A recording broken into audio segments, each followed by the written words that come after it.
Isang magandang gabi po sa inyong lahat at welcome sa atin pong Midnight Cry dito sa Across the Nation. At medyo delay tayo dahil malakas talaga ang ulan at hindi natin magamit yung ating OBS. Pero tuloy pa rin tayo sa ating live streaming ng ating pong Midnight Cry. Sa inyo pong lahat, lalo na dito sa ating area kung saan talaga namang dire-diretso ang malakas na buhos ng ulan. Ingat po tayo sa maulang panahon, maging sa baha at sa iba't ibang mga pwedeng maging epekto nito. At ang pinaka the best na paraan para tayo maingatan ay ang lumapit tayo sa Diyos. Sa Kanya na makapag-iingat sa atin, sa Kanya na makapagbibigay sa atin ng tunay na pag-iingat, proteksyon at provision sa mga panahong kagaya nito, ay lapitan po natin siya. Sa inyo pong lahat, mga kapatid, tayo po ay minsan pa magsama-sama sa pamamagitan ng online prayer na ito ng Midnight Cry. Sa gabing ito, dumulog sa Panginoon para sa ating bansa, sa ating kani-kaniyang mga probinsya, mga lungsod, bayan at ministeryong kinabibilangan, maging sa ating bawat pamilya. Dito man kayo sa Pilipinas naroon o mga nasa ibang bansa. Ngayon pong gabi ay inaanyayahan ko po kayo na samahan niyo po ako sa maikling oras ng paglapit sa Panginoon sa pamamagitan ng pagsamba, pag-aaral ng salita ng Diyos at higit sa lahat, pananalangin at pamamagitan. Sa ating mga kapatiran, sa CHF, mga kamisyon sa Across the Nation, sa Nueva Ecija Missionary Movement, at sa ating mga ka-OFW, Online Fellowship and Worship Ministry, at mga ka-OBS. Sa inyo pong lahat, nakasama natin sa iba't ibang mga gawain sa Panginoon. Patuloy po tayong dumulog sa paanan ng ating Diyos na makapangyarihan sa lahat. So, sa oras na ito, ay tayo po yung magpasimula at umawit sa Panginoon, lumapit sa Kanya. Sa mga tiga-Socorro nga pala, okay, at mga kasama natin sa Mindanao, ay by Wednesday, nandiyan na po tayo para sa ating pong mission work sa Socorro sa isla ng Bocas Grande, Surigao del Norte. Pagpray natin ang team, maging ang ating kasama from mainland Mindanao, Pastor Jess, na ang pagtatagumpay sa kanyang biyahe. Ganon din kami na manggagaling dito sa Luzon. So, praise God, praise the Lord. Tayo po ay lumapit sa Panginoon, umawit tayo sa Panginoon ng awitin ng pagsusumamo at pagdulog sa Kanya.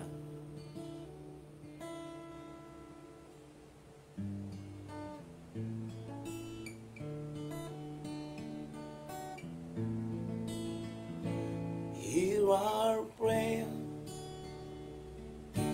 We are your children, and we gathered here today.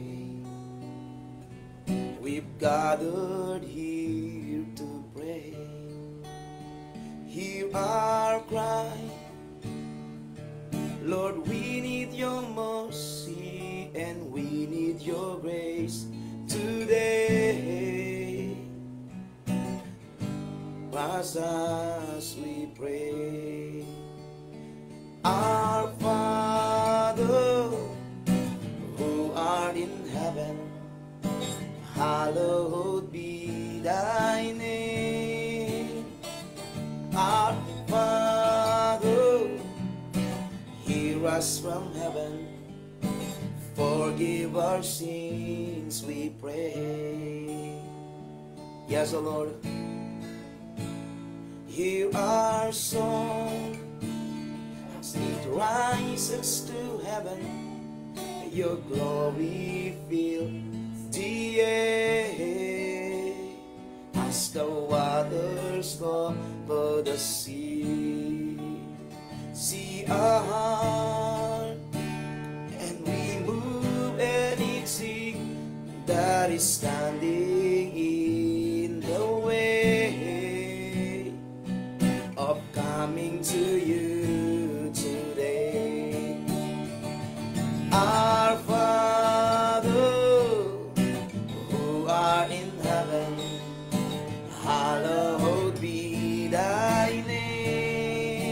Yes, Lord. Our Father, hear us from heaven.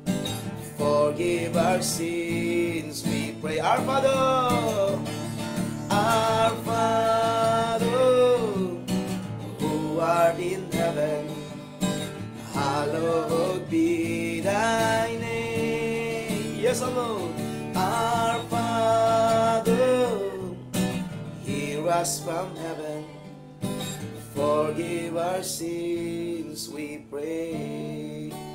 Though we are few, we're surrounded by many who have crossed the river before. It's the song we'll be singing forever. Holy is the Lord. Holy is the Lord. Though we are few, we're surrounded by many who have crossed the river before. We'll be singing forever. Holy is the Lord.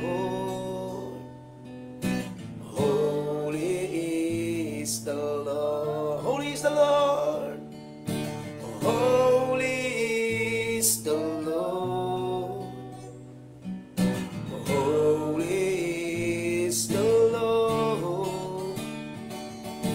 Holy is the Lord. Holy is the Lord. Tuloy tayo umawi sa Panginoon, mga kapatid.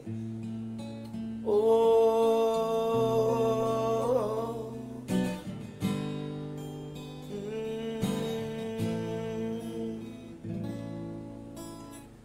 there is a longing only you can feel, a raging tempest only you can still. My soul is thirsty, Lord, to know you as I know. Drink from the river that flows before your throne. Take me deeper, deeper in love with you. Jesus, hold me close in your embrace. Take me deeper, deeper than I ever been before. I just want to love you more and more. How I long to be deeper in love. Oh, sunrise to sunrise, I will seek your face. Drawn by the Spirit to the promise of your grace. My heart has found in you a hope that will abide. Here in your presence, forever satisfied.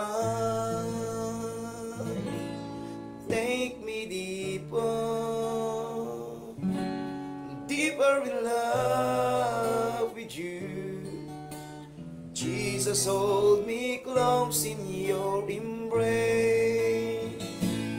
Take me deeper, deeper than I ever been before.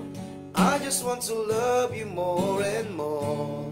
How I long to be deeper in love. Take me deeper, take me deeper. Yes, I love you.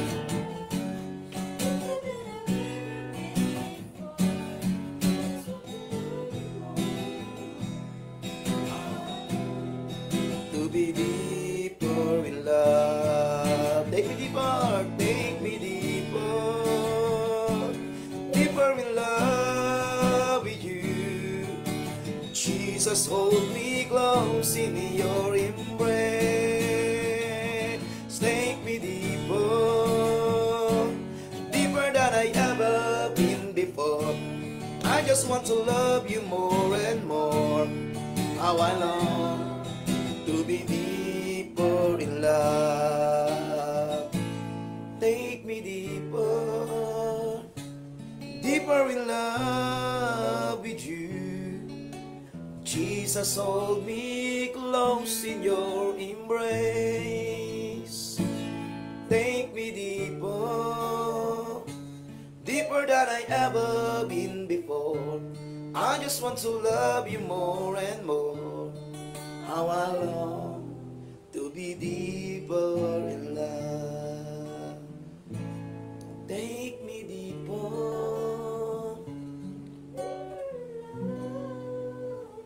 Jesus, Jesus, hold me close in your embrace. Take me deeper, deeper than I ever been before.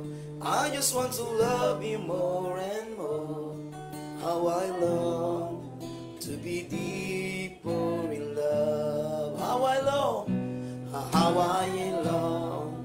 to be deeper in love. How I long to be deeper in love.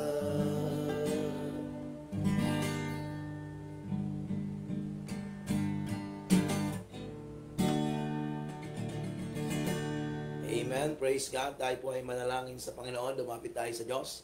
Idulog natin sa Panginoon ang gawain ito. Diyos amang banal na makapangyarihan sa lahat.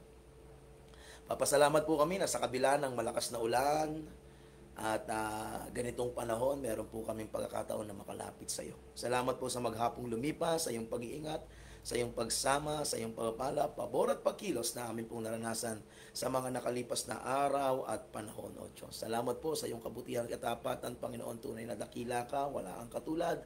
Kaya nga sa oras na ito, Panginoon, sa iyo kami ay dumudulog minsan pa, humihingi ng tawad sa lahat ng mga pagkukulang, pagkakamali at pagkakasala na aming nagawa. Patawarin niyo po kami tinisin at likhaan ng pusong dalisay. Panginoong Diyos, pagharian niyo po ang buhay ng bawat isa at ang gawain ito. Mahayag ang iyong kalooban at ang iyong nasahin ay mangyari sa buhay ng bawat isa. Pinapasakop namin sa iyo ang kabuuan ng gawain, ang aming mga buhay, pamilya at ang aming mga kinaroroonan, Panginoong Diyos. Malaya kang kumilos at maranasan ng bawat isa. Pinupuri ka namin, pinasasalamatan. Ito po yung aming panalangin sa pangalan ng Panginoong Yesus. Amen, amen. Praise God. So, sa gabing ito, pwede pa po tayong mag-invite, i-share natin ito sa iba upang marami pang maabot ng gawain. Patuloy tayong mag-mention at patuloy nating i-post sa ating mga wall at i-send sa iba ang gawain ito. Sapagkat naniniwala tayo na merong gagawin ng Panginoon. Ngayong gabi, lalapit tayo sa Panginoon para idulog ang gawain ito at itaas sa Panginoon ang buhay ng bawat isa na kasama natin ngayon. At maging ang ating mga kababayan na nakakaranas ng pagbaha at iba't iba pang mga epekto ng maulang panahon. Mga kapatid, ilapit natin sila sa Diyos, idalangin natin sila sa Panginoon at hayaan natin na ang Diyos ay malayang kumilos sa buhay ng bawat isa. Alright, so pwede po kayong mag-send ng inyong mga prayer requests sa gabing ito, saan man po kayo naroon, ay sama-sama po tayong manalangin, idulog sa Panginoon ang ating pong mga buhay at pangangailangan. At ang kinin natin na sa gabing ito ay merong gagawin ng Diyos na pagkilos sa ating lahat. So, send ko muna ito sa ating mga iba pang mga groups para maabutan nila yung ating pong pag-aaral, sapagkat naniniwala ko na merong magandang gagawin ng Panginoon sa bawat isa sa atin. Siya ay kikilos sa makapangyarihang kaparaanan saan naman tayo naroon. I believe with all of my heart that God cannot be limited by our limitations. I-maximize po natin ang paggamit ng technology kagaya nito para sa pagsulong ng kaharian ng Diyos. Samantalahin po natin at gamitin natin to para umabot sa marami pang tao, not just here in the Philippines, but around the world. So, sa lahat ng inaabot ng gawain ito, saan ka man sa mundo, wherever you are in the world, uh, you are welcome sa gawain ito. At ang ating panalangin na ang pagkilos ng Diyos ay maranasan ng bawat isa sa ating lahat. Saan man po tayo naroon. Okay, ay pwede po tayong maging bahagi ng gawain ito. You can send your prayer requests at maipag-pray natin, mailapit natin sa Panginoon, maidadalangin natin sa Diyos ang ating mga pangangailangan, sitwasyon at kalagayan. At tayo sasampalataya at maniniwala na ang Diyos ay mayroong gagawing dakilang bagay sa buhay ng bawat isa. Amen? Praise God. So, tayo po ay magsimula sa salita ng Diyos. By the way, ay isama niyo po sa panalangin ang aming pong travel bukas ng madaling araw. Hindi pa pala bukas, susunod pa na bukas, pero gabi kasi ay halos paluwas na papuntang airport para sa biyahe. At isama niyo po sa panalangin ang pagkilos ng Diyos sa bayan po ng Socorro, sa ating mga kapastoran, kamanggagawa sa lugar na iyon, at sa bawat aabutin ng gawain ng Panginoon. Amen? So, isama niyo po yan sa panalangin. Alright, so kung handa na po ang bawat isa, let's go to the Word of God, Isaiah chapter 30, verse 15. And gaya ng aking pinost sa aking Facebook account, ito ang ating magiging paksa. Are we still in love with God's presence? Patanong. At pwede tayong magkomento. Okay, at bigyan natin ng tugon. Let's allow the Holy Spirit, i-allow natin ang Espiritu ng Diyos na mangusap sa atin. The Holy Spirit, may the Holy Spirit examine our heart and our spirit, ipaunawa sa atin, tayo ba talaga ay in love pa sa Kanya? Are we still in love with the presence of God? O baka in love na lang tayo sa ministry, in love na lang tayo sa mga gawain, pero doon sa nagbigay ng gawain ay baka tayo ay medyo hindi na ganun kaalam. At tingnan natin itong Isaiah 30 verse 15. Sabi niya, "For thus says the Lord, the Holy One of Israel, in returning and rest you shall be saved. In quietness and confidence shall be your strength. But you would not, or you were unwilling." Isaiah chapter 30, verse 15. Sabi ng Panginoon, hallelujah, sa atin daw pagbabalik at pagpapahinga sa Kanya, okay, sa ating pagbabalik sa Kanya at pamamahinga, tayo daw ay makasusumpong ng kaligtasan. As we return to Him, we will be restored and be saved. At sa ating pananahan sa Kanya, as we dwell in Him in quietness and confidence, that will bring strength to us. Alam niyo po, ang paglilingkod sa Diyos, hindi po biro. Okay, totoo po, kaya natin ito, pero ang totoo ay mahirap. May kahirapan. Bakit? Sapagkat ang ating pong pagpasok sa gawain ay pagpasok sa isang labanan. Nang tayo tumanggap kay Kristo, tayo po'y pumasok sa isang labanan kung saan mayroong kalaban, at ang kalaban natin ay hindi tao, hindi laman, hindi dugo. Ito po ay puwersa ng kadiliman sa himpapawid.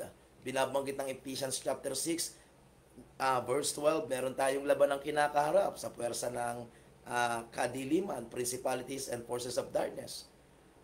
At ito po ay ang mga kampo ni Satanas at ang kanyang hukbo.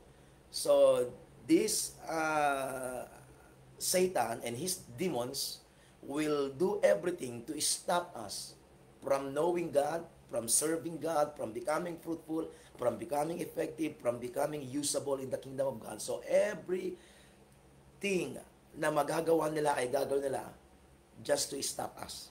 Kaya hindi ito magiging madali. Huwag ka nang magtaka kung bakit may mga paghadlang, may mga challenges kang kinakarap, o take it as a challenges. All these demonic attack are part of this war. Okay, kaya may atake kasi may labanan. So, this is battleground. At minsan, mararamdaman natin to, may hirap, may pagod, may sakit. Pero, gaya ng sinabi ng propeta, ang ating kalakasan ay nando sa ating pananatili sa presensya ng Diyos. Our strength is the joy of the Lord. The joy of the Lord is our strength. As we dwell, as we immerse, as we abide, as we remain consistently connected in communion, in consecration, in commitment, in compassion to the presence of God, that is our strength. Yun ang ating kalakasan, mga kapatid. Sa loob po ng halos 20 taon ng aking pong paglilingkod sa Diyos, masasabi ko po na marami pong battle, maraming struggle, maraming labanan, maraming pagsubok, maraming pagtangis, pagluha, maraming puyat sa kakaiyak sa Panginoon. Hanggang ngayon, hindi po natatapos. Patindi pa nga ng patindi. Pero at least alam mo na habang tumitindi ito, alam mo na nag-grow ka. Struggles are signs of growing. And that is not a sign of defeat, but that is a sign that you are not yet defeated. You are still fighting. You are still in the war. Okay? At ang ating pong sandata dito para tayo manatili ay ang presensya ng Diyos. Yun po ang aking napatunayan by experience and by the Word of God. In the Word of God, this is our weapon. This is our victory. This is our protection. This is everything. The presence of God.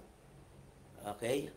Kaya tayo ay makakapanahan lamang sa presensya ng Diyos, makakatagal lamang tayo sa presensya ng Diyos, makakapanatili lamang tayo sa presensya ng Diyos kung tayo ay in love sa presence ni God. Kaya nga, are we still in love? Tayo ba ay in love?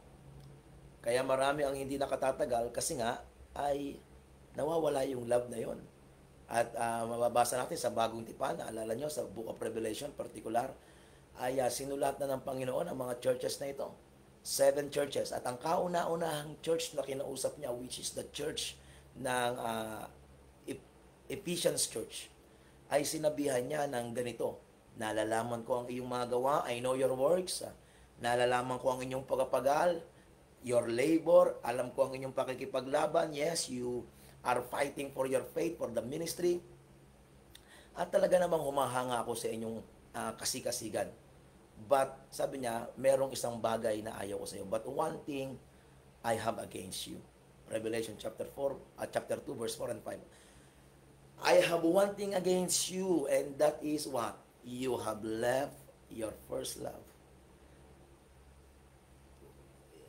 Pinabayaan mo, iniwanan mo, kinalimutan mo, wala na yung dati mong unang pag-ibig. Bakit naisulat ito ng Panginoon? Ibig sabihin, inoobserbahan tayo ng Panginoon. Hindi niya lang tinitingnan yung ating ginagawa, tinitingnan niya saan tayo humuhugot, bakit natin ito ginagawa. Hindi niya lang tinitingnan yung ating mga pakikipaglaban, yung ating pagpapatuloy, maganda tayo nagpapatuloy, maganda pinaglalaban natin yung ministry, maganda na tayo gumagawa, may sipag, may sigasig, aroon yung ating involvement, participation, nandoon. Pero hindi lang doon interesado ang Panginoon, but He is more interested about the condition of your heart. Ginagawa mo pa yung ginagawa mo? Ginagawa mo pa ba yung ginagawa mo? Dahil mahal mo ako? Sabi ng Panginoon, o yan na lang ang mahal mo. Pwede kasing ang ministry maging idolatry. Pwede kasing yung ministry ay maging, yun yung ating tuon at hindi na si Jesus. Hindi na talaga si Lord. Pwede tayong ma-deceive sa bagay na yon, mga kapatid. Wala doong masama na tayo po ay nagmi-ministry, pero kamusta yung puso natin? Are we still in love with God? Are we still in the church because we are seeking Him? We are in love with Him? We love to be with Him? O ang ating hinahanap na lang at ang ating na lang pag-ibig ay nandoon sa ministry na meron tayo? At kapag inalis yung ministry na ito, malalaman mo kung siya ba ay pupunta pa ng church. Subukan mong i-DA, subukan mong pahintuin, subukan mong pagpahingayin, subukan mong alisan ng ministry. Malaman natin kung siya ay magpapatuloy pa. Kaya sabi ng Panginoon sa mga tiga-Efeso, remember the heights from where you have fallen and do the first thing you did. Sabi niya, alalahanin mo yung kung saan ka nahulog at gawin mong muli yung una mong ginagawa nung ikaw ay nag-uumpisa.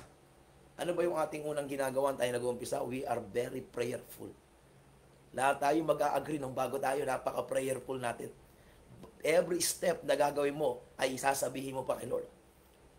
Hindi yung formal na prayer, no? I mean, hindi yung devotion lang, ano? Kundi, mapapansin mo yun, you are so close to God na lagi kang sumasangguni sa Kanya, lagi kang kumukonsulta sa Kanya, lagi kang nakikipag-usap sa Kanya, you are reading the Word of God, you are doing your devotion, you are praying in the presence of God. Ginagawa mo ito. Okay? Naalala mo nung ikaw ay unang nakakilala sa Panginoon. At hindi lang yon, ginagawa mo ito ng may pagtangis. Ginagawa mo ito ng may pag-iyak sa presensya ng Diyos. When was the last time you cry in the presence of God?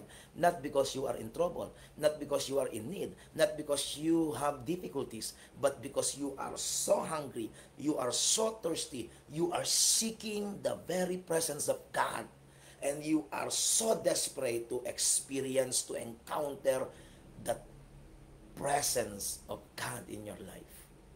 Kailan yun? Hallelujah. Kaya ka nanlulupaypay, kaya ka nangihina kasi merong missing sa buhay natin. Ano yun? The presence of God. Yung presensya ng Diyos. Kahit na nasa iyo na ang lahat, if you miss this presence of God, if you lose this presence of God, ay manghihina ka talaga. Mapapagod tayo, susuko tayo, mababurn out tayo. Pero kung tayo po ay nasa presence ni God, hallelujah, mga kapatid, makikita po natin ang pagkilos ng Diyos na nagdadala sa atin ng kalakasan. You will see and experience to yourself ito pong kalakasan na ito. Hallelujah. Tulungan tayo ng Panginoon na sa gabing ito ay muli tayong makabalik doon sa presence ni God. At ngayon, sa puntong ito, nais ko pong bigyan ng diin yung seriousness of God's interest to be with you and you be with Him. Meaning, that communion, that connection, that relationship, that intimacy between you and God. Sa Exodus chapter 12, pag binasa mo yung Exodus chapter 12, ay meron pong pinagawa ang Panginoon sa mga Israelita bago sila makalabas sa Ehipto. Ano po yun? Yung celebrate ng Passover sa pamagitan ng lamb. Okay, batang tupa na kanilang kakatayin at kanilang kakainin. At ang dugo nito ay kanilang ipapahid sa hamba ng kanilang mga pintuan upang pag dumating yung anghel ng kamatayan, sila ay lalagpasan at hindi sila papatayin. Alam niyo ba na ito ang tanging pagkilos ng Diyos na nagdulot sa mga Israelita ng tuluyang paglaya mula doon sa pagpipigil ni Pharaoh na sila'y palayain. Merong 10 salot, and all those salot from 1 to 9 ay hindi nakapagpabago ng isip ng Pharaoh na sila ay palayasin o sila ay palayain, I should say, sa Egypt. Only this last miracle, okay, ang nakapagpabago sa isip ng Pharaoh para ang mga Israelita ay tuluyang palabasin sa Egypt. So none of those 9 miracles and plagues set the Israelites free, but only the miracle of this Passover, the lamb. The lamb sacrifice. The lamb sacrifice. Now, ano ba ang meron dito sa lamb sacrifice na ito? Na kapag ito ay kanilang ginawa, they will be what? They will be spared. Okay, the angel of death will pass over them. Kaya nagkaroon ng Passover. Lalagpasan sila. Kasi yung anghel ng kamatayan, lahat ng dadaanan niyang bahay, okay, lahat ng dadaanan niyang bahay, mamamatay yung mga anak na panganay. Maliban na lang kung ang bahay na ito ay merong dugo ng tupang o ng lamb. Kaya lamb sacrifice. Sa sacrifice yung lamb. Okay? At yung lamb ay kakainin ng mga tao, i-roast nila. Okay, yung roasted lamb, pagsasalu-saluhan nila, pero yung dugo nito ipapahid sa hamba para yung anghel ng kamatayan, pag nakita yung dugo, lalagpasan sila. Okay? Hindi lang dahil may dugo, kundi yung tahanan na iyon ay nakiisa doon sa lamb sacrifice. Yung lamb ay kanilang tinake. Okay? Meron silang naging partaker sila noong lamb. Okay? Noong panahon niya ng Exodus. And that is a shadow nung gagawin ni Jesus Christ sa krus ng Kalbaryo. Sa panahon ng Exodus, that lamb, okay, is a lamb for every family, for every Israelites. Pero nung si Jesus ay namatay sa krus ng Kalbaryo, ang sabi ni John the Baptist, okay? Hindi siya Baptist, kaya siya John the Baptist, he is the baptizer, okay? John the Baptizer, okay? Hindi ng Holy Spirit, kundi sa tubig, ano? Sabi niya sa John chapter 1 verse 9, behold, pertaining to Jesus, behold the Lamb of God that taketh away the sins of the world.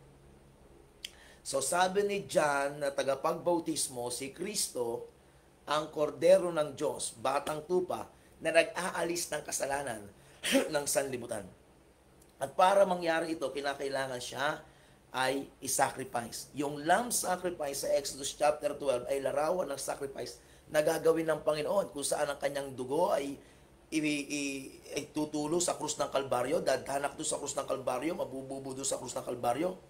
Kaya nga sabi niya sa John chapter 6 verse 35, siya ang tinapay ng buhay, ang kumakain sa kanya ay hindi mamamatay. Okay, hindi naintindihan ito ng mga tao ng panahon niya. Ang sinasabi lang, ang sasampalataya sa kanya, ang tatanggap sa kanya.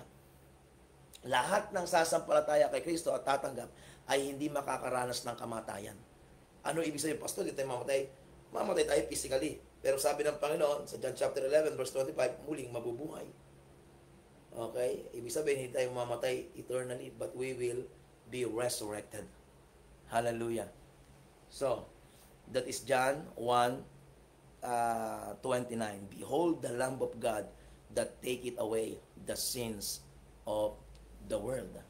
Hallelujah. So, yung lamb sacrifice sa Exodus chapter 12 ay picture ng gagawin ni Kristo doon sa krus ng Kalbaryo. Jesus Christ is our lamb sacrifice. Siya ay isinakripisyo para tayo ay lagpasan ng anghel ng kamatayan. Kung tayo ay tatanggap sa Kanya, sasampalataya. Bakit ito ginawa ng Panginoon sa mga Israelita? Kasi, kaya ko ito didiscuss para makita natin yung principle. Ginawa ito ng Panginoon sa mga Israelita para sila ay makalabas sa Egypt, which is the land of slavery, sins and slavery. So, yung kanilang lamb sacrifice, okay, dahil dito sila ay makakalaya doon sa Egypt, which is land of sin and slavery. The same, pag tayo tumanggap kay Jesus, makakalaya tayo sa ating land of sin and slavery. Ikaw ba ay may kasalanan? Yes. Tayo ba'y namumuhay sa pagkakasala? Yes. Tayo ba'y inaalipin ng kasalanan? Yes. And the only way for us to be free, to be set free for that bondage, for that imprisonment, for that shackles, for that sin and slavery ay walang iba kundi si Kristo na ating kordero. Okay? Now, bakit naman papalabasin ng Panginoon ang mga Israelita mula sa Egypt? Bakit naman kinakailangan tayong matubos ni Kristo? So, from Egypt, dadalhin sila sa lupang pangako, which is the picture of God's destiny for these people. Okay, kung saan sila ay naroon sa lupang pangako, which is a picture ng ating pagpunta sa presensya ng Diyos. So, ginawa ito ng Panginoon para yung mga Israelita makalabas sa pagkakaalipin at makasama niya. Sabi ng John, ay ng Exodus chapter 19 verse 4. Sabi niya, I have brought you out of Egypt to bring you to myself. So the same, kaya tayo pinapalaya ng Panginoon sa kasalanan, kaya tayo pinapalaya ng Panginoon sa pagkakaalipin para tayo ay madalhin sa Kanya. Sapagkat hindi pwedeng pagsamahin ang kasalanan at ang kabanalan ng Diyos. Hindi pwedeng pagsamahin ang kadiliman at ang kaliwanagan ng Diyos. Hindi pwedeng pagsamahin ang pwersa ni Satanas at saka ang Diyos. Okay? Kaya kung nais nating mapa sa presensya ng Diyos, merong mga kasalanan na dapat matubos sa atin. Kailangan tayong matubos sa kasalanan, makalaya doon. At hindi natin kayang palayain at tubusin ang ating mga kasarili. Lahat tayo nagkasala. For all have sinned and fall short to the glory of God. And the wages of sin is death. Sabi ng Romans chapter 3 verse 23 and Romans 6:23. At dahil doon, hindi natin kaya. Lahat tayo nagkasala, hindi tayo makalapit sa Diyos. Kaya ang Diyos ay gumawa ng paraan. Ano yun? Pinadala niya ang kanyang kaisa-isang anak, the Lamb that will take away our sins. Okay? Kaya, ito po'y ginawa ng Diyos, hindi dahil sa kung ano paman. Ginawa ito ng Diyos dahil ganun niya tayo kamahal. For God so loved the world that He gave His only begotten Son, for whosoever believe in Him shall not perish, but have an everlasting life. Now, para ibigay sa inyo yung pinaka-nais kong i-point out, ang gusto kong i-point out dito, ganun ka-interesado, ganun ka-seryoso ang Diyos na makasama tayo. God is so much interested, serious, na tayo ay makasama. At isinakripisyo niya ang kanyang sariling anak para sa atin. Ganong katindi. Grabe. Sabi ng Romans chapter 5, verse 8, but God demonstrated His love towards us that while we were still sinners, Christ died for us. Hallelujah. Nang si Abraham ay tawagin ng Panginoon para masubok ang kanyang pananampalataya, siya'y sinubok sa pamagitan ng paghahandog ng kanyang anak. Genesis chapter 22. Sabi ng Panginoon kay Abraham, Abraham, ihandog mo ang iyong kaisa-isang minamahal na anak. Ang iyong pinakamamahal at kaisa-isang anak. At alam ni Abraham anong ibig sabihin ng papatayin niya yung anak niya to be a sacrifice. Pero nung aktong ito ay sasaksakin niya na, nagsalita ang Panginoon mula sa langit. Hindi mo na kinakailangan gawin niya na patunayan ko na talagang ikaw ay totoo sa akin. At nakita niya ang isang ram na kapalit ng kanyang anak na ihahandog. Hallelujah. That's a picture also.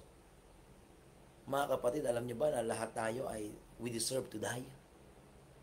We deserve punishment. Pero dahil sa ginawa ni Kristo, you don't need to die.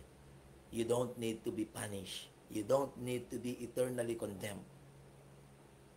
Dahil meron ng isang nagbayad, meron ng isang ipinako, meron ng isang namatay para ikaw at ako ay mabuhay at magkaroon ng buhay na walang hanggan. That's the sacrifice, the lamb sacrifice. The lamb sacrifice ay larawan ng interes, desire ng Panginoon na tayo makasama. Hallelujah. But the question is still, tayo ba ay interesado na makasama ang Diyos? Tayo ba'y nagmamahal sa presence of God? Are we still in love with the presence of God? Because gusto kong sabihin sa ating lahat, God is still in love sa'yo. Kahit gaano kasama ang iyong naging buhay, gaano man kagulo ang iyong naging buhay, gaano man katindi ang iyong naging buhay, sabi mo, ikaw na ang pinakamasama, pinakamagulo, pinakamarumi. Gusto kong malaman mo, mahal na mahal ka ng Diyos. And 2,000 years ago, inihandog niya ang kordero na tutubos at mag-aalis ng iyong kasalanan upang ikaw ay muli niyang makasama sapagkat siya'y banal. At hindi kanya makakasama dahil tayo'y makasalanan. Pero gumawa siya ng paraan. Si Kristo ang naging pangbayad. Si Kristo ang naging pantubos. Si Kristo ang naging sacrificial lamb para tayo ay makasamang muli ng Diyos. Hindi mababali ang salita ng Diyos. Ang kabayaran ng kasalanan ay kamatayan. Ngunit ang libreng kaloob ng Diyos ay buhay na walang hanggan kay Kristo Jesus. Ang kabayaran ng kasalanan ay kamatayan at tayo ay nagkasala. Si Kristo hindi nagkasala. Sabi na ni Pedro at sabi ni Pablo sa kanilang mga sulat kagaya sa 2 Corinthians chapter 5 verse 21, He who knew no sins became sin so that for us to become the righteousness of God. So si Kristo hindi nagkasala. Pero bakit siya namatay? Dahil yung kasalanan mo, siya ang nagbayad. Tayo dapat ang mamamatay. Pero dahil nga sa pag-ibig, look at what is love. Love is sacrificial. Love is sacrificial. So when we say, yes, Pastor, I am still in love with God. Now, where is the evidence? Where is the proof that you are still in love with the presence of God? You are still in love with God. Sacrifice. Love is sacrificial. Hallelujah. Bakit po kami pupunta ng Socorro, mga taga Socorro? Isipin niyo po yung panahon. Bakit tayo pupunta dyan? Bakit? Kasi we love you in the name of the Lord. The same love na tinanggap namin sa Panginoon, the same grace, the same love and grace ay dumadaloy dito sa aming puso't buhay. At ito'y ine-extend dyan sa isla ninyo. Hallelujah. Because we love you, we are willing to sacrifice to reach out for that place. Because we love God, we love the mission of God. We embrace this mission out of love because we love Him. We are very much willing to sacrifice. Hallelujah. Our time for our family, our ministry here in Nueva Ecija, our resources and everything to reach out for you. Not expecting anything in return from you. But we do it all as labor of love in the name of the Lord. The same in Mindanao, the same in Samar, the same in Southern Luzon, the same in Northern Luzon. Kaya nga ang ministry natin ay across the nations. Revival ministry. Why? Because we want to plant the cross in every nation, in every island, in every province, in every cities, everywhere kung saan tayo dalhin ng Panginoon, we will be planting that cross that will remind us of the sacrifices, of the suffering of our precious, blessed Lord Jesus Christ, the Lamb of God, the sacrificial Lamb. Amen? Hallelujah. Tulungan tayo ng Diyos, mga kapatid. Hallelujah. Kapag sineselebrate nila ngayon itong Passover, yung lamb, kagaya ng ginawa doon sa Exodus chapter 12, meron pong roasted na lamb, pero meron ding bitter herb na inilalagay. Mapait na herbal, dahon na kasama. Tapos yung dugo ay patutuluin. Okay, ngayon nung sa panahon ng tabernacle, sa panahon ng templo, ito ay iwiniwisik yung dugo na ito. What is this all about? What are these symbols all about today? So the lamb is what? Symbols of Christ's sacrifice. He is the lamb. The herb is the symbol of Christ's suffering. Yung pait nito, okay, ay simbolo ng kapaitang tinanggap ni Kristo. The blood is the symbol of Christ's selfless love, giving of His life to us. Yung dugo ay simbolo ng selfless love ni Jesus para sa atin. The blood is the only acceptable payment for our sins.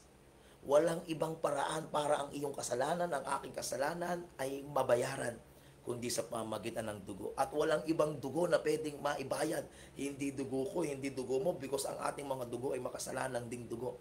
But only the blood of Jesus Christ. Only the blood of Jesus Christ. Hallelujah.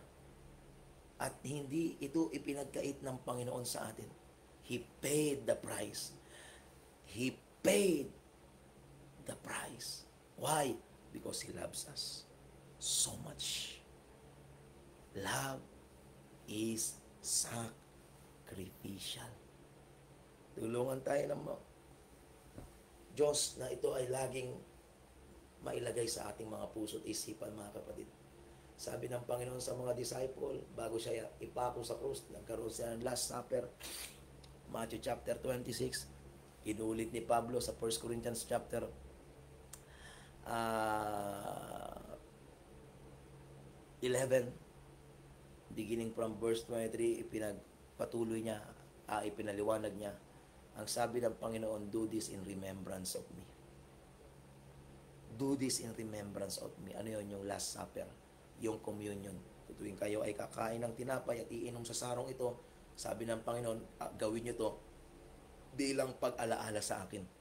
Ang tinapay na ito ay ang aking katawan na pinagpira-piraso alang-alang sa inyo. Ang sarong ito ay ang aking dugo na ibinubuhos para sa pagpapatawad ng bawat isa. And do this in remembrance of me. Communion in remembrance of me. Alam niyo, tuwing maaalala mo si Kristo, dapat ito'y magtutulak sa iyo sa isang communion. When we say communion, common union. Nagkaroon tayo ng pagsasanib, pagsasama. Common union. Meron tayong pinagkaisa. Anong pinagkaisa natin? Anong naging dahilan? It's the love of God. Grabe ito. Mga kapatid, balik-balikan nyo lang yung Passion of Christ. Hindi mo napagpigilang umiyak, iiyak ka talaga. Maluluha ka talaga. Grabe ang pag-ibig ng Panginoon. So, sa inyong lahat, mga kapatid, na kasama natin sa gawain ito, gusto kong maintindihan natin that this lamb sacrifice that Jesus did on the cross is what?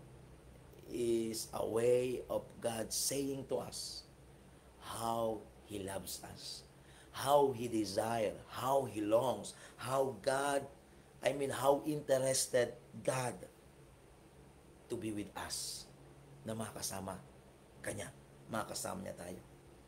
Kaya handa siyang alisin lahat ng kasalanan, lahat ng karumihan, lahat ng mga bagay na pwedeng pumigil at humadlang, kahit na ang paraan para ito'y mangyari ay ang kanyang sariling buhay.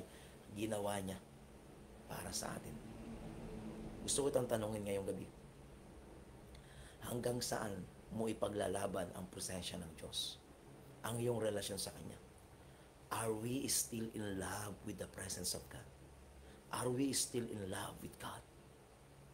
Hindi matatawaran marahil ang iyong paglilingkod, ang iyong paghayo, ang iyong pagtugtog, ang iyong pag-awit, ang iyong pagministeryo. Pero ang tanong, saan ito nagmumula? Ito ba'y nagmumula sa pusong puno ng pagmamahal sa Diyos? O sa pusong ang hinahangad ay ang sariling interes? Hindi ang presensya ng Diyos. Alam mo yon, that you are just in the ministry because of the ministry, at ginagawa mo ito, hindi talaga galing sa puso. May the Lord break this heart of stone, at palitan niya ng pusong may laman, na ang nilalaman ay ang presensya ng Diyos. The lamb sacrifice. Hallelujah. Are we still in love with the presence of God? Are we still in love with God? Tulungan tayo ng Diyos. Mga kapatid, sa gabing ito, ikaw ang makakasagot. Ikaw ang nakakaalam. But it's never been too late, mga kapatid. It's never been too late na tayo ay lumapit sa Panginoon ngayong gabi. Amen? So, lahat ng inyong mga prayer requests ay i-consolidate ng ating mga kasama at ipag-pray natin. At ako ay mananalangin para sa bawat isa. But before that, lapit tayo sa presensya ng Diyos. Lumapit tayo sa presensya ng Diyos, mga kapatid. Prayer has no power. Wala pong kapangyarihan ang panalangin. What makes prayer powerful? Hindi dahil sa prayer. Ang mga Buddhist nagpe-pray din, ang mga Muslim nagpe-pray din, ang mga non-Christians nagpe-pray din, ang mga cults nagpe-pray din, ang mga Espiritista nagpe-pray din. Ang mga religious people ito nagpe-pray. But what makes your prayer and their prayer ay magkaiba? What makes your prayer different from any other prayers? It's not the prayer per se, but it's the presence of God. What makes our prayer powerful? It's the presence of God, because power is just an overflow of the presence of God. When the presence of God is present, any miracle is possible. Hallelujah. Any miracle is possible. Tulungan tayo ng Diyos, mga kapatid, na sa gabing ito, nasahin natin, hindi lang yung pagpapala, hindi lang yung kagalingan, hindi lang yung himala, hindi lang yung ating pangangailangan, kundi higit sa lahat yung presensya ng Diyos. Because all these things shall be added unto you. All these things ay maaabot, mangyayari kapag tayo ay nasa presensya ng Diyos na buhay. Hallelujah. And may the Lord remind us ng kanyang kabutihan at katapatan. Napakabuti ng Panginoon. Oh,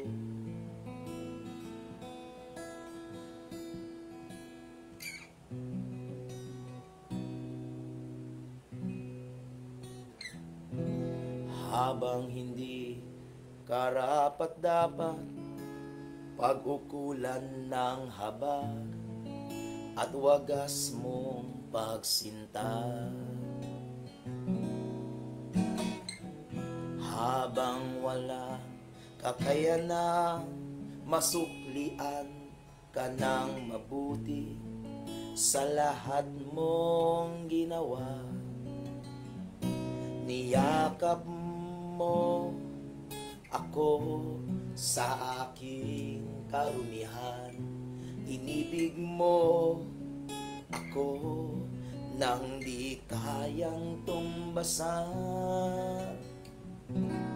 O Diyos ng katarungan at katuwiran, na kahit minsan di nabahiran ang kabanalan, kalwalhatian.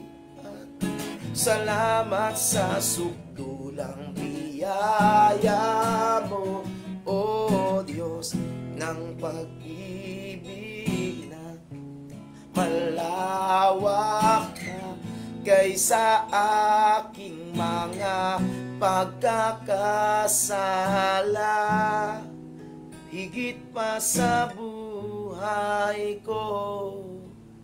Salamat sa sukdulang biyaya mo.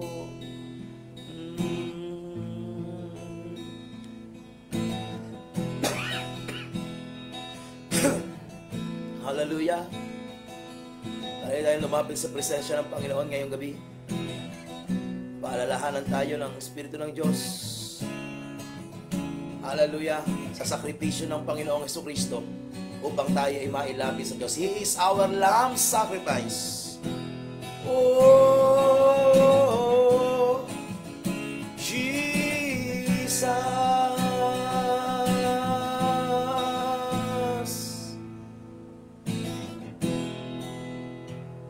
Niyakap mo ako sa aking karumihan, inibig mo ako nang di kayang tumbasan. Niyakap mo ako sa aking karumihan, inibig mo ako nang di kayang tumbasan. Niyakap mo ako sa aking karumihan, inibig mo ako nang di kayang tumbasan. O Diyos ng katarungan at katwiran, na kahit minsan di nabahiran ang kabanal at kalwalhatian. Salamat sa sukdulang biyaya mo, O Diyos ng pag-ibig na mas malawak pa kaysa aking mga pagkakasala, higit pa sa buhay ko. Salamat sa sumpulang biyaya mo. Oh, salamat sa Diyos. Salamat, O Diyos. Salamat, O Diyos, sa sukdulang biyaya mo, Panginoon. Oh, thank you, Lord. Thank you, Jesus. Thank you, Lord. Hallelujah. Praise God. Purihin ang Panginoon sa gabing ito. Samahan niyo po akong manalangin sa Diyos. Lumapit sa Panginoon, itaas natin sa Diyos ang mga prayer requests at ang buhay ng bawat isa, maging ang ating mga kababayan na sinasalanta ng habagat, ng bagyo, ng ulan, ng pagbaha. Hallelujah. Oh, praise your holy name, God in heaven.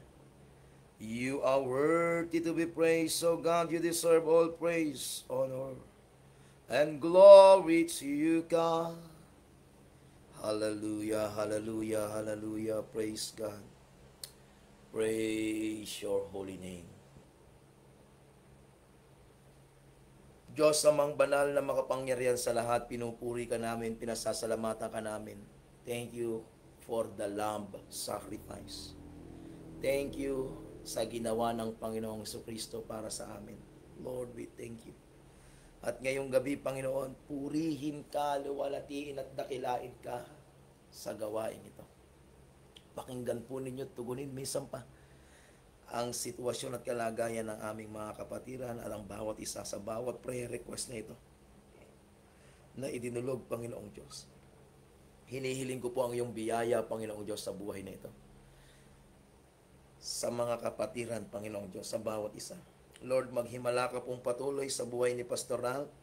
Kumpletong kagalingan, recovery, himala ng iyong pagkilos ay maranasan po niya, Panginoong Diyos. Sa pangalan ni Jesus, sa pangalan ni Jesus, sa pamamagitan ng dugo ng Panginoong Jesucristo, nagpapahayag po kami ng himala ng kagalingan sa buhay ni Pastor Ralph mula sa kanyang natamo at nararanasang karamdaman. Mula sa gabing ito, si pinapahayag namin, Panginoon, na siya po'y pinagpala mo, pinagaling mo, pinalaya mo, at kinilusan mo na.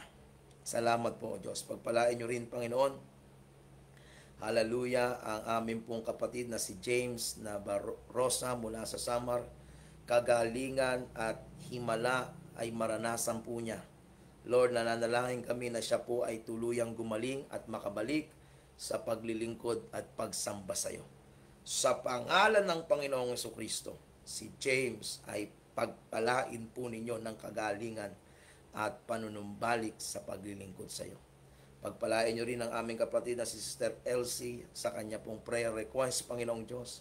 Ikaw ang patuloy na magpala sa kanya ng visa na kanyang pangailangan, maging sa kanyang bagong magiging mga employer, sa kanyang trabaho, Panginoon, ang iyong pagpapala ay sumakanya. Lord, dinadalangin ko rin sa iyo, Panginoong Diyos, si Mark Hill Singka, itinataas ko sa iyo, Panginoong Diyos. Hallelujah. Ang iyong himala at pagpapala ay sumakanya. Patuloy mo siyang bigyan ng kagalingan. Ang espiritu na gumagambala sa kanya para alisan siya ng tulog, kapahingahan, ay inuutusan kong lumayas sa buhay niya. Nagsasalita ako ng himala at pagkilos ng Diyos sa buhay mo, Mark Hill Singka. Sa pangalan ni Jesucristo, lumaya ka, gumaling, at ikaw ay makasumpong ng tunay na kapahingahan sa pangalan ng Panginoong Jesus. In Jesus' name. In Jesus' name. Panginoon, hinihiling ko po sa pangalan ni Kristo, ang espiritu ng oppression ay aking inuutosang lumayas kay Mark. At hinihiling ko sa pangalan ni Jesus, ang espiritu ng kagalingan na nagmumula sa iyo ay dumaloy sa kanya. Pagpalain nyo rin si Pastor Jess Montil. Pagkalooban nyo po siya ng bagong motorsiklo na magagamit niya sa ministry, sapagkat ang kanyang motor ay na aksidenteng nasunog. Hinihiling ko po Lord na pagpalain niyo po ang kamanggagawa namin ito na ginagamit mo sa lugar ng Mindanao. Pagpapala mo ay sumakanya. Pagpalain niyo rin Panginoong Diyos ang kahilingan ni Brother Julius para po sa gawain sa Samar, lalo na po sa Rizal na kanyang pinangungunahan. Magkaroon po dito ng acoustic guitar at beatbox para sa church. Lord, hinihiling ko po ang iyong provision. Ikaw ay Diyos na mapagpala. Pagpalain niyo po, Panginoon, ang church ng beatbox at acoustic guitar sa outreach sa Rizal sa prayer request ni Brother Julius. Pagpalain niyo rin, Panginoong Diyos, ang prayer request ni Sister Angel na ngayon ay kasama namin. Hallelujah, sa pangalan ng Panginoong Jesus. Patuloy ka pong gumawa ng himala. Hallelujah, hallelujah, na patuloy na magkaroon ng desire ang kanyang mga kapatid, magulang na paglingkuran ka. Ang kanyang buong pamilya ay maglingkod sa iyo gaya ng iyong pangako. Siya at ang kanyang sambahayan ay maliligtas. Lord, hinihiling namin na siya, si Sister Angel at ang kanyang buong pamilya ay maglilingkod din sa iyo. Malusaw ang goiter kay Mama Lucia Umala in Jesus' name. At sa kanyang kapatid na si Leonora Umala in Jesus' name.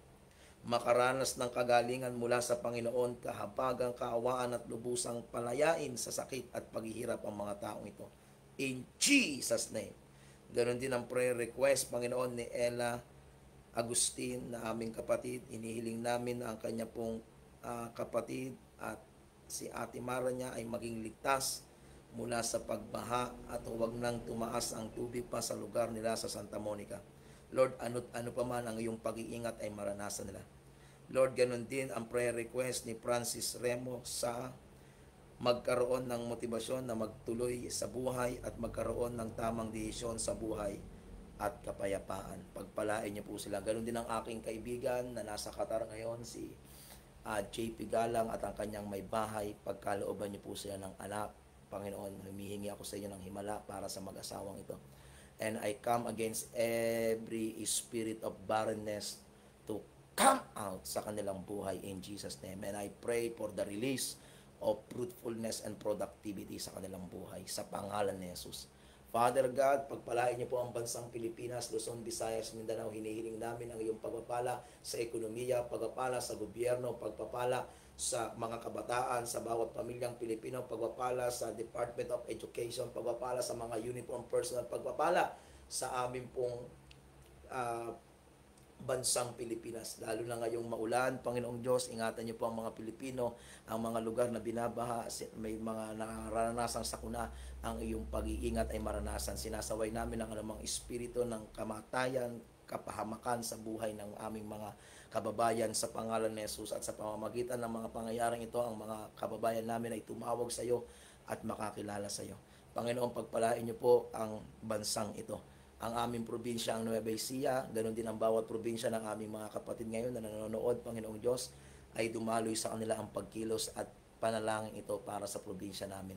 Lord, hinihiling ko po, Panginoon, na ang probinsya ng Nueva Ecija ay patuloy niyo pong ingatan. Ang mga palayan, Panginoong Diyos, ay maingatan laban sa mga pag-uulang ito. Pagpalain niyo po ang aming gobernador, Governor Oye Umali, kasama ng kanyang may bahay, si Ma'am Cherry, sa kanila pong paglilingkod sa aming probinsya, 10 ng kanilang buong pamilya. Ganon din kay Vice Gov, Kuya Lemon, at sa buong pamilya Umali, Panginoon, ang iyong pagpapala ay sumakanila sapagkat sila hindi lamang nagpapagamit ng buhay para sa probinsya, kundi maging sa gawain mo. Kaya naman dalangin namin, Panginoon, ang iyong pag-iingat, pagsama, pagpapala, pabor at pagkilos ay sumakanilang lahat. Gamitin niyo pa po sila at ingatan, pagpalain. Ganon din, Panginoong Diyos, ang mga ministries na kinapapalooban namin, patuloy niyo pong gamitin para po sa pagsulong ng iyong gawain. Ang lungsod na ito ng Kabanatuan, Panginoon, ay iyong pagpalain at makakilala sa iyo. Lord, hinihiling namin na sa gabing ito, Panginoon, ang iyong pag-iingat ay maranasan ng bawat isa. Lord, pagpalain niyo rin ang misyon sa Socorro at ang mga activities na nakalista ay magkaroon ng tagumpay at ang pangalan mo ay maitaas. Ganon din ang misyon sa darating na August 3 to 15 sa Southern Luzon hanggang sa Samar. Hinihiling namin ang iyong malaya at makapangyarihang pagkilos. Patuloy kang magbigay ng mga pintuan ng oportunidad upang ang iyong salita ay maipangaral, mga person of peace, magiging mga coordinators na gagamitin mo para ang gawain ay mai-advance sa mga lugar na ito. Salamat po Panginoon, nagpapahayag po ako ng iyong provision, proteksyon at pabor sa kabuuan ng ministry. Salamat po sa gabing ito, pinupuri ka namin, tinataas ka namin, dinadakila ka namin. Lord, ang iyong pag-iingat ay maranasan ng bawat isa, kagalingan sa bawat may sakit, kalayaan sa bawat may oppression at ang iyong himala sa buhay ng bawat isa. Provision sa kanilang kabuhayan. Salamat po o Diyos sa gabing ito, ipinapahayag namin Panginoon, pagpalain niyo po ang gawain ito ng CHF, gawain ng Across the Nation, gawain ng NEM, gawain ng NSC, gawain ng NEPW, ang mga programa ng Good News, Counter of Blessing, Heart of Wisdom, maging ng UML, ang Provincial Food Council din, pagpalain nyo Panginoong Diyos, maging ang Task Force Kalikasan, pagpalain nyo rin Panginoong Diyos.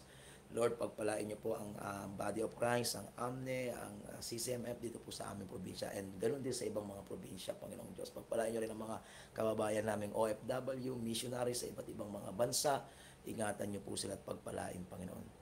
Sa iyong kamay, tinataas namin ang lahat ng ito, Panginoon, at inaangkin namin ang iyong malaya at makapangyarihang pagkilos. Pinupuri ka namin, pinasasalamatan.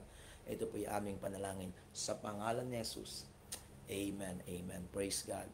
Muli maraming salamat po. By the way, sa lahat ng mga tiga-Socorro,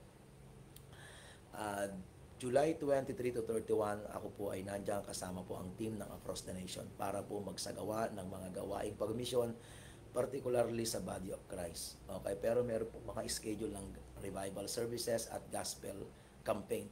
Sa Barangay Estrella, meron po tayong gospel campaign sa darating na linggo ng hapon. Kaya kung kayo po ay mga tiga-Socorro o kahit sa mga kalapit na mga isla, meron kayong mga kamag-anak, kakilala na hindi pa nakakilala sa Panginoon, sabihan niyo po sila, Barangay Estrella sa Socorro, doon gaganapin ang gospel campaign, linggo ng hapon, July 27. Okay? Pero from July 23 hanggang July 30, tuloy-tuloy po yung mga gawain. May mga gawain po yan. Ano? Pero ito po yung isang sa pinaka malaking gawain kung saan tayo po ay umaasa at naniniwala na may gagawin ng Diyos sa makapangyarihang kaparaan upang magligtas ng mga tao diyan sa Socorro. Kung kayo po ay may mga kamag-anak na may mga sakit, hindi mapagaling ng doktor o walang pampadoktor, imbitahan niyo po sila sapagkat tayo po ay mananalangin sa mga may sakit.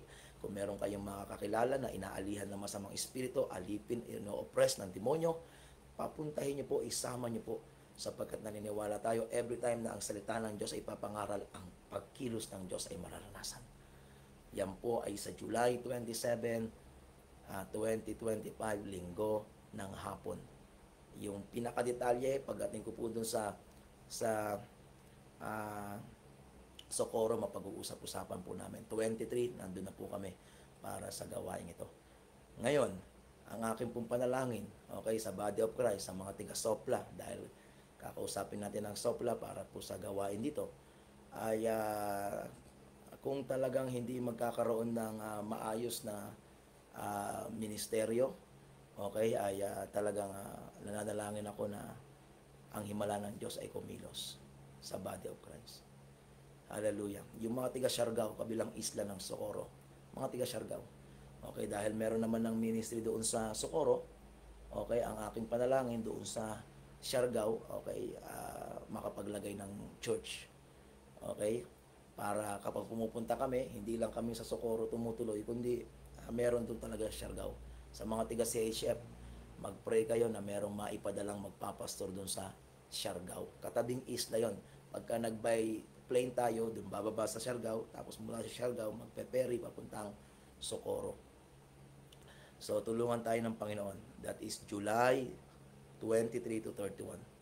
And then August 3 to August 15. Doon naman sa Southern Luzon, papuntang Samar. At sa lahat ng gustong tumulong sa ministry, pwede po kayong tumulong. Gusto niyo pong maging kabahagi nito. Okay? Pwede niyo po kaming kontakin dito po sa Across the Nation. At dyan sa comment section ay nakapin kung paano niyo po matutulungan ang gawain. How to support our mission and platform. Okay, you can give your support dyan sa ating mga bank accounts or GCash. And higit ang inyong prayer. Okay? At ang inyo pong pakikiisa sa panalangin ay malaking bagay. So again, at kung kayo po ay mga tiga Southern Luzon, i-announce ko na rin to. Kami po ay magbabaylan from here, Nueva Ecija, papuntang Eastern Visayas, Samar and Leyte. Pero dadaanan po namin ang Southern Luzon at tayo po ay magmiministeryo. Okay, kasama ng ating mga kamanggagawa dyan sa Southern Luzon, sa Laguna, sa Quezon Province. Pero marami pang mga province dyan. Kung meron dyan sa inyong mga nanonood na gusto nyong magkaroon ng gawain dyan sa inyong probinsya, dyan sa, mula dito sa Cavite, Laguna, Quezon, Camarines Norte, Camarines Sur, Albay, Sorsogon. Okay? Kontakin nyo lamang po kami. At ihintuan namin kayo, sasadyain namin kayo para magkandak ng gawain sa inyo kung kayo po yung mga tiga Southern Luzon. Okay po? At pagtawid Eastern Visayas, pagdating natin ng Northern Samar, papuntang Western Samar, pababa ng Tacloban ng Leyte. So, yan po ang ating magiging routine. Sabi nila, mayaman siguro kayo, kaya kayo nakapag-mission. Hindi po. In the natural, hindi. Ang ministry ng CHF at across the nation, nagtutulong-tulong ang mga kapatiran at ang mga kasamahan natin dito sa mission na ito para sa gawain. Pero hindi namin hinihintay na yumaman muna kami bago mag-mission. Naniniwala tayo na ang Diyos ay mayroong provision. So, yun po, isama niyo po sa prayer. At tayo po lahat ay magtulong-tulong to win this generation para sa Panginoon. Alright? So, maraming salamat po. Pagpalain tayo ng Panginoon para sa iba pang detalye, inquiries, pwede niyo po kaming kontakin dyan sa Across the Nation Facebook page o sa Gmail ng Across the Nation. Merong kumontak sa atin from Africa at bine-verify natin sapagkat nagpapatulong sila. Okay, ito ay isang independent church sila, mga independent churches na nagpapatulong na magkaroon sila ng Bible sa language nila. So, bine-verify pa natin, naayos pa natin. At nag-aanyaya rin sila na makapag-conduct ng mga crusade sa kanila, conferences, training sa kanilang bansa. So, pinagpipray pa natin yan kasi hindi pa tayo ganun, hindi pa tayo ganun kalaki. But we believe na pagka kalooban ng Diyos, gagawa ang Diyos. If this is God's will, this is God's bill. If this is God's vision, this is also God's provision. Tulungan tayo ng Panginoon. So, ipag-pray natin na maraming nare-reach ang ministry. Meron tayong YouTube channel. Mag-subscribe po kayo mga kapatid. Okay? At i-click nyo yung notification bell para kayo po ay ma-notify kapag may mga uploaded videos tayo ng lesson. Kasi dito sa Facebook, pinubura after 30 days, dinidelete. Kaya ina-upload natin sa YouTube. Mag-subscribe po kayo. Tapos, i-invite nyo na rin yung inyong mga kaibigan, mahal sa buhay, lalo na yung mga gusto nyo makakilala sa Panginoon. Mag-subscribe din sila para napapanood nila yung mga video kagaya po dito. Okay? Tulungan tayo ng Panginoon. Papagandahin pa po ito ng Lord. Paunti-unti, i-improve pa, mas magiging dekalidad pa para sa kaluwalhatian ng Diyos. Sa ngayon, nagpapasalamat tayo sa Panginoon, maging sa lahat ng mga nagiging bahagi sa team ng Across the Nation Media Team, Across the Nation Mission Team. Okay? Iba-ibang mga team to. Meron tayo sa media, meron tayo sa mission talaga. At susunod ay ang worship team ng Across. Dire-diretso po yan. Ito po Across the Nation, hindi po ito denomination. This is an organization for mission. At iba-iba tayo ng church, pero pwede tayong magkaisa para sa mission na tapusin ang Great Commission sa ating henerasyon. So yun po, muli, magandang gabi. Pagpalain po tayo ng Diyos. Sumaatin ang pagsama, pag-iingat, pabor at pagkilos ng Diyos. God bless us all, and to God be all the glory in Jesus' name. Amen.